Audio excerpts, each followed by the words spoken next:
Mateo 28, ang Biblia, minamasutajing.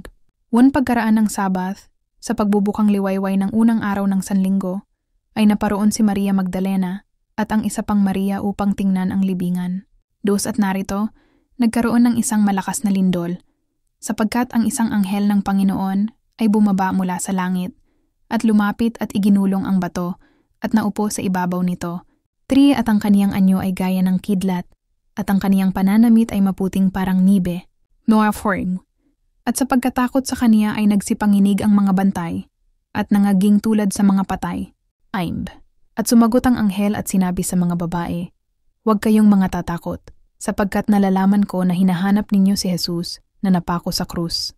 Ang siya'y wala rito, sapagkat siya'y nagbangon, gaya ng sinabi niya.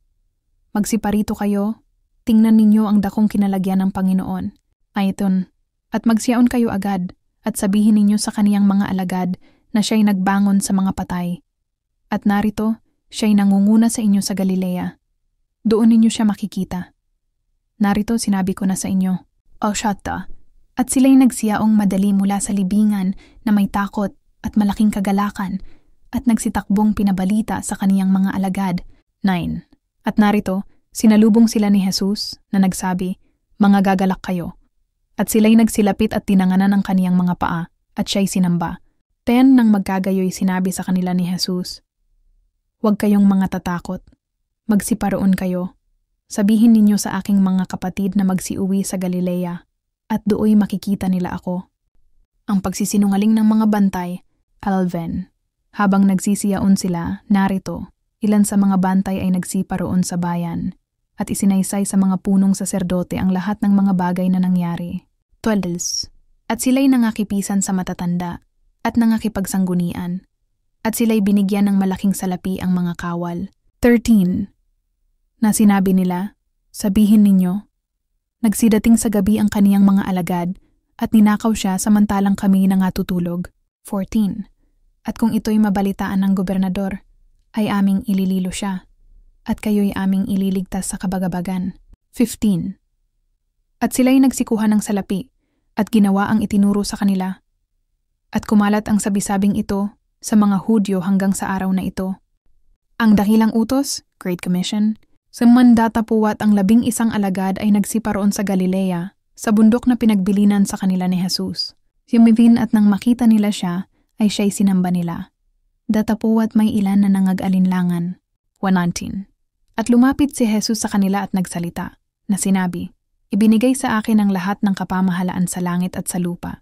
19 Dahil dito magsiyaon nga kayo, at gawin ninyong alagad ang lahat ng mga bansa, na sila'y binautismuhan sa pangalan ng Ama at ng Anak at ng Espiritu Santo. 20 Na ituro ninyo sa kanila na kanilang ganapin ang lahat ng mga bagay na iniutos ko sa inyo. At narito, ako'y sumasa inyo palagi, hanggang sa katapusan ng sanglibutan. Marcos Kabanata 1 Unang pasimula ng Ebanghelyo ni Hesukristo, Anak ng Diyos. Ayon sa nasusulat sa Propeta Isaias, "Narito, sinusugo ko ang aking sugo sa unahan mo, na maghahanda ng iyong daan." 3 Ang tinig ng isang sumisigaw sa ilang, "Ihanda ninyo ang daan ng Panginoon, tuwirin ninyo ang kaniyang mga landas." Dumating si Juan na nagbabautismo sa ilang at nangangaral ng pagbautismo ng pagsisisi sa ikapagpapatawad ng mga kasalanan. At nilalabasan siya ng buong lupain ng Judea at nang nangasa Jerusalem, at sila'y nangagpabautismo sa kaniya sa ilog Jordan, na ipinahahayag ang kanilang mga kasalanan. And 6 At si Juan ay nararamtan ng balahibo ng kamelyo at may pamigkis na katad sa baywang niya, at kumakain ng mga balang at pulot pukyutan. 7 At nangangaral siya na sinasabi, "Darating ang kasunod ko na lalong makapangyarihan kaysa akin, na ako'y hindi karapat dapat yumuko at magkalag ng panali ng kaniyang panyapak. O't binabautismuhan ko kayo sa tubig, datapuat kayo'y babautismuhan niya sa Espiritu Santo." Ang bautismo ni Jesus. 9 At nangyari ng mga araw na yaon, na naparoon si Jesus mula sa Nazaret ng Galilea, at binautismuhan siya ni Juan sa Jordan. 10 At pagdakay pag-ahon niya sa tubig ay nakita niyang nangabuksan ang mga langit, at ang Espiritu na gaya ng isang kalapati na bumababa sa kaniya. 11 At nagkaroon ng isang tinig na mula sa langit, "Ikaw ang sinisinta kong anak, sa iyo ako lubos na nalulugod." Tinukso si Jesus. 12 At pagdakay itinaboy siya ng Espiritu sa ilang, 13. At siya'y nasa ilang na 40 araw na tinutukso ni Satanas. At siya'y kasama ng mga ganid. At pinaglingkuran siya ng mga anghel. Sinimulan ni Jesus ang kanyang gawain. Patpornen pagkatapos na maibilanggo si Juan, naparoon si Jesus sa Galilea, na ipinangangaral ang ebanghelyo ng Diyos, 15, at sinasabi, naganap na ang panahon, at ang kaharian ng Diyos ay malapit na. Kayo'y mangagsisi, at magsisampalataya sa ebanghelyo. Unang mga alagad, 16. At sa pagdaan niya sa tabi ng dagat ng Galilea, ay nakita niya si Simon at si Andres na kapatid ni Simon, na naghahagis ng lambat sa dagat. Sapagkat sila'y mga mamamalakaya, 17. At sinabi ni Jesus sa kanila, magsisunod kayo sa akin, at gagawin ko kayong manghuhuli ng mga tao. 18. At pagdakay iniwan nila ang mga lambat, at nagsisunod sa kanya.